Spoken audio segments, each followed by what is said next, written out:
Bonjour à toutes et à tous, où que vous soyez, merci de regarder Kivu Morning Post TV. Bienvenue à suivre l'actualité internationale de ce 15 septembre 2025. Le ministre congolais de la communication Patrick Muyaya a répondu à Olivier Nduhungirehe, ministre rwandais des Affaires étrangères. Nduhungirehe a qualifié de cynique la démarche de Kinshasa auprès du Conseil des droits de l'homme à Genève concernant des génocides imaginaires. Muyaya a rejeté ses propos affirmant que le gouvernement congolais vise à préserver la mémoire des Congolais sans chercher à opposer le peuple ni à se venger.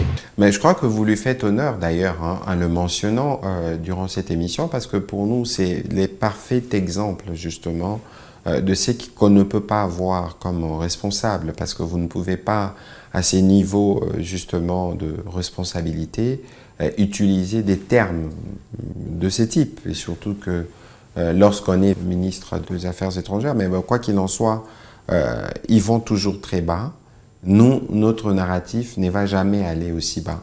Nous considérons que ce que nous voulons obtenir pour nos populations, ce n'est pas pour l'opposer à d'autres, parce que nous avons, été solidaires du peuple rwandais au moment de ce génocide. Nous, aujourd'hui, malheureusement, ce que nous vivons, c'est la victime qui est devenue le bourreau. Et le mal, ça reste un mal. Donc ici, on ne vient pas faire de comparaison parce que les génocides, fort malheureusement, à cause de leur propre agissement, n'est plus leur exclusivité dans la région. Ils en ont commis, nous avons des éléments qui l'attestent. Et aujourd'hui, ce que nous le faisons parce qu'il faut honorer les victimes, nous les faisons pour leur mémoire, nous les faisons y compris pour que ça ne se répète plus. Et donc, ces agissements, ces gesticulations habituelles, parce que nous connaissons la philosophie du reniement et du déni permanent. Et d'ailleurs, cette sortie, c'est encore un peu une apologie de la violence et de tout ce qu'on leur reconnaît.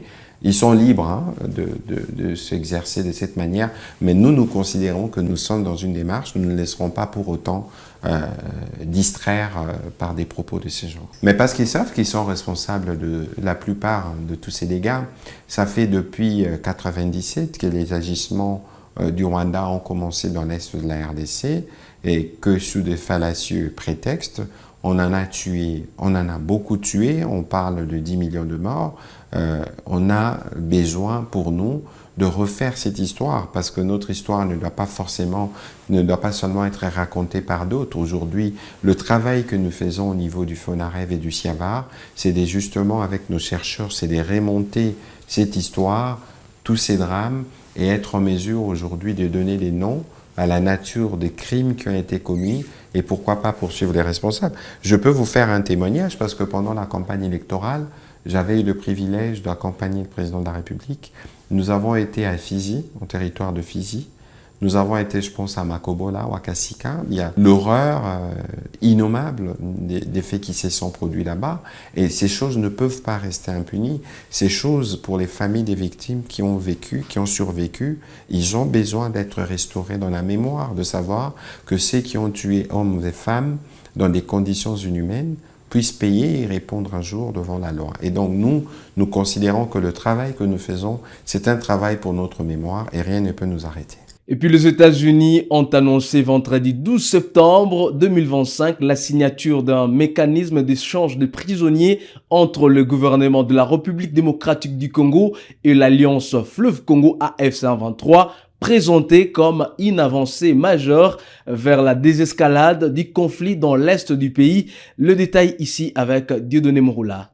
Un compromis important a été conclu entre le gouvernement congolais et les mouvements armés M23, marquant une avancée notable dans les discussions menées depuis plusieurs semaines à Doha au Qatar. L'annonce a été faite par Massad Boulos, conseiller spécial du président américain pour l'Afrique, qui a salué une étape déterminante vers l'apaisement des tensions et la construction de la paix dans l'Est de la RDC. Le Comité international de la Croix-Rouge CICR aura la responsabilité d'agir comme médiateur impartial. L'organisation humanitaire devra superviser l'identification, la validation et la libération détention sécurisée des prisonniers détenus par les deux camps. Washington, par la voix de son émissaire, a exprimé sa reconnaissance envers le Qatar pour son rôle dans ces pourparlers, tout en exhortant les protagonistes à tirer profit de cette dynamique pour aller encore plus loin et envisager un accord de paix global. Les pourparlers entre Kinshasa et le M23 se tiennent dans la capitale qatari depuis près de 2 mois. Les mouvements rebelles avancent le chiffre de 700 personnes arrêtées par les autorités congolaises, tandis que Kinshasa évoque de son côté plusieurs centaines de militaires tombés au mai de la rébellion lors de la chute des villes de Goma et de Bukavu. La mise en œuvre du mécanisme nécessitera l'élaboration et la validation conjointe des listes officielles des prisonniers avant tout échange effectif. Des sources gouvernementales rappellent qu'en début d'année 2025, environ 1500 soldats congolais avaient été retenus par les M23 puis reconduits au camp de Rumangabo pour une opération de reconditionnement. Par ailleurs, plusieurs combattants cantonnés dans les installations de la MONUSCO à Goma avaient déjà été transférés à Kinshasa en avril grâce à l'entremise du CICR. Ces mécanismes d'échange inédits dans les conflits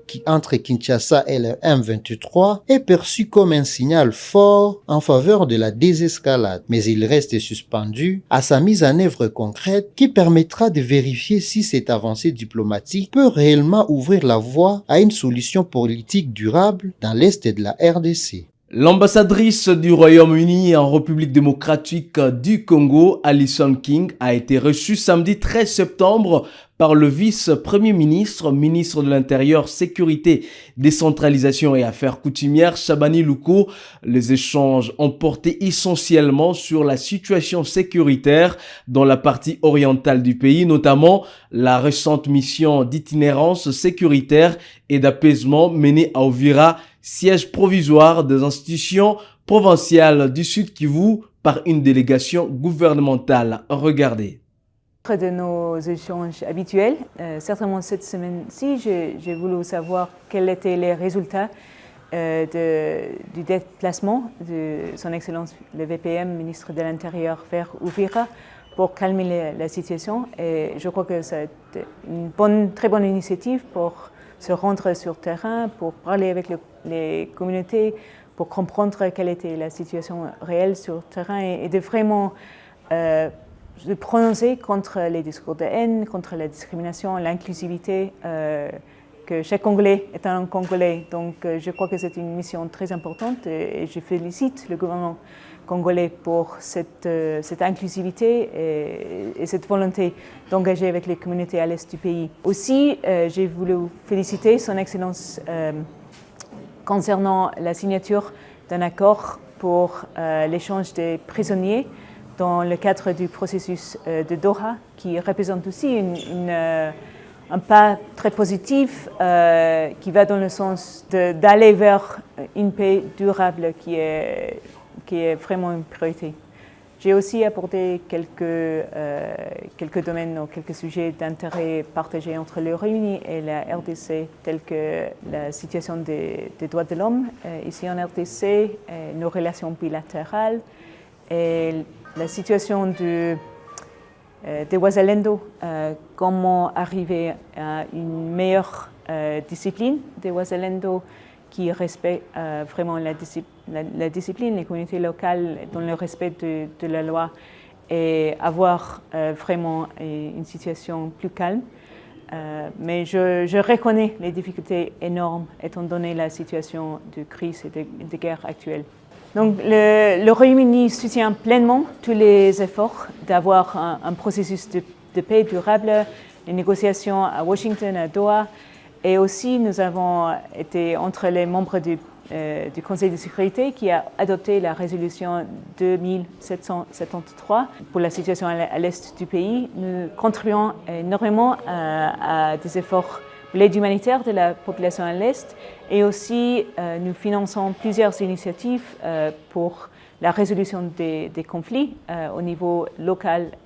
Donc nous avons plusieurs projets, mais aussi nous avons notre volonté politique d'aider à trouver des solutions durables pour les communautés à l'est du pays. Enfin, le ministre du Commerce extérieur Julien Paluku, en séjour en Égypte, a eu une séance de travail ce dimanche 14 septembre 2025 avec le groupe d'entreprises égyptien Mahmoud Samif Holding, avec l'objectif d'orienter les activités des entreprises égyptiennes en RDC à travers son ministère. La République démocratique du Congo et l'Égypte veulent donner une nouvelle dimension à leurs relations économiques, a déclaré au Caire le ministre congolais du commerce extérieur, en annonçant bien sûr un objectif de croissance des échanges commerciaux de moins de 50 millions de dollars actuellement à 1 milliard de dollars d'ici 3 ans. Nous sommes allés nous retrouver ici en Égypte après la signature du mémorandum d'attente qui a eu lieu à Kinshasa au mois de mai avec la société Mahmoud Holding qui effectivement avait promis en son temps d'installer une chambre de commerce à Kinshasa, ce qui est déjà fait, pour fédérer toutes les entreprises qui vont devoir collaborer avec la RDC dans le cadre de différents domaines, à savoir l'agriculture, l'élevage, la pêche et tous les secteurs qui intéressent aujourd'hui la modernité. Aujourd'hui, nous avons évalué les niveaux de mise en œuvre de notre mémorandum d'attente et nous nous sommes rendus compte que les différents points convenus à Kinshasa ont été réalisés. Voilà pourquoi nous avons projeté ensemble l'organisation d'activités à Kinshasa, une foire qui va regrouper la partie égyptienne et la partie congolaise pour explorer les domaines dans lesquels les entreprises égyptiennes vont devoir s'installer à Kinshasa. Et pour ce faire, à l'issue de cette activité foraine, il sera signé des contrats entre les entreprises égyptiennes et celles de la RDC pour qu'on passe à la vitesse supérieure. Parce que comme vous le savez, le président de la République, son Excellence Félix Antoine Tshisekedi, nous a instruit de passer désormais à l'acte dans ce nouveau gouvernement pour éviter des théories ou des activités qui n'apportent rien à la RDC. Je suis heureux également d'avoir fait connaissance de cette entreprise, cette société, qui a fait d'énormes activités ici. Ici, nous sommes dans le New Caire, ou la nouvelle capitale égyptienne, dans laquelle l'entreprise a réalisé de grandes infrastructures. Il n'est plus à douter que l'entreprise a un passé intéressant qui va nous aider à pouvoir tirer des bénéfices énormes pour notre pays qui est en reconstruction. Je voudrais ici inviter la Fédération des entreprises du Congo, la FEC, à pouvoir se joindre à nos efforts pour que lorsque nous allons nous retrouver à Kinshasa dans cette activité foraine, eh bien que les entreprises égyptiennes puissent collaborer avec les entreprises congolaises